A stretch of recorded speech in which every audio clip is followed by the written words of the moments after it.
Éric Boulet, bonsoir.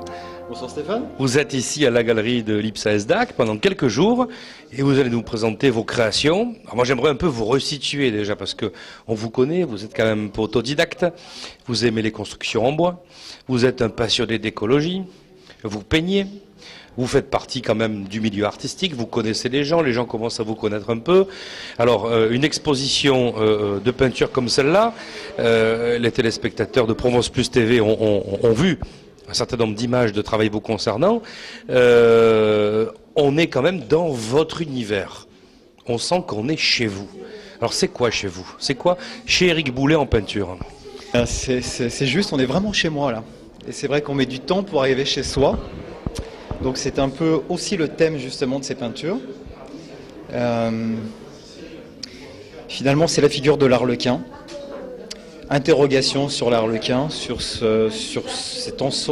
toutes ces activités qu'on peut mener dans une vie qui nous amène à être nous-mêmes.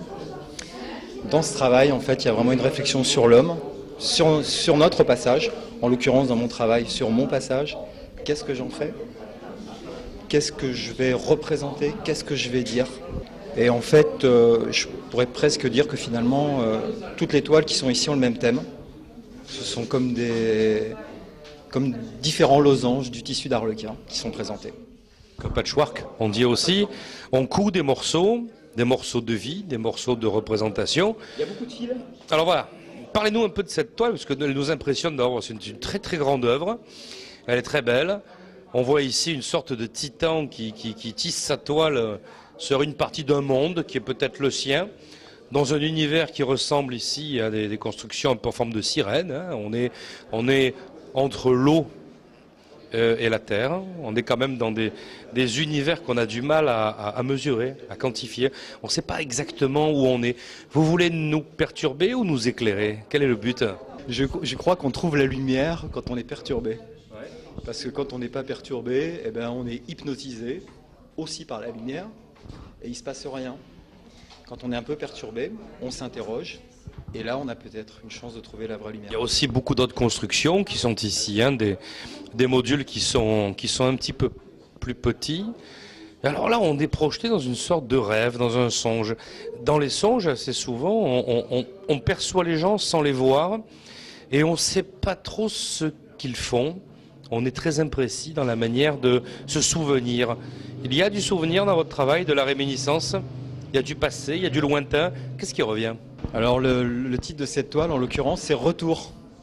Alors ça peut peut-être répondre à toutes ces interrogations.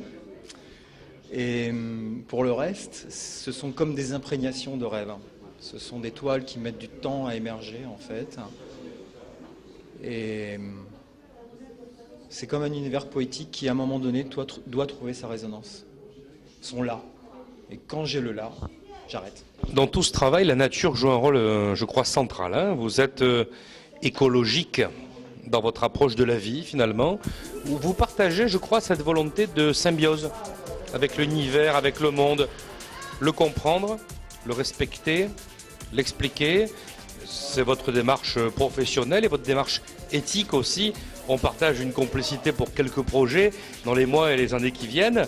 L'installation qui est au premier étage nous alerte aussi sur la question de l'énergie, de la rupture énergétique. Vous peignez quelques œuvres qui sont en forme de rondins de bois aussi, dans lesquelles des figures apparaissent. Vous avez un rapport très très fort au monde et la place de l'artiste là au milieu. Je crois qu'elle est centrale en fait, dans le sens où l'artiste, lorsqu'il est au maximum de ses capacités, il est réellement visionnaire.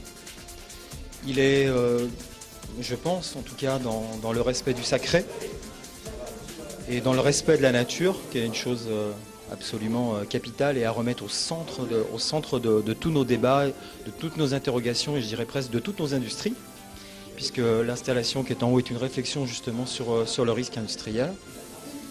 Et en effet, dans cette alliance, dans cette nouvelle alliance qu'il faut trouver avec la nature, je crois qu'il y a réellement une intelligence écologique qui peut émerger. Et c'est dans ce sens-là qu'il faut aller.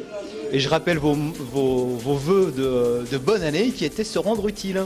Donc je crois que quelque part, les artistes sont utiles à la société parce qu'ils montrent certaines limites de la société politique, scientifique, industrielle. Et voilà, donc, être utile au beau et utile à la vie. Merci Eric pour ce moment de partage. Une belle exposition et puis on invite bien sûr tout le monde à venir voir les œuvres d'Éric Boulet.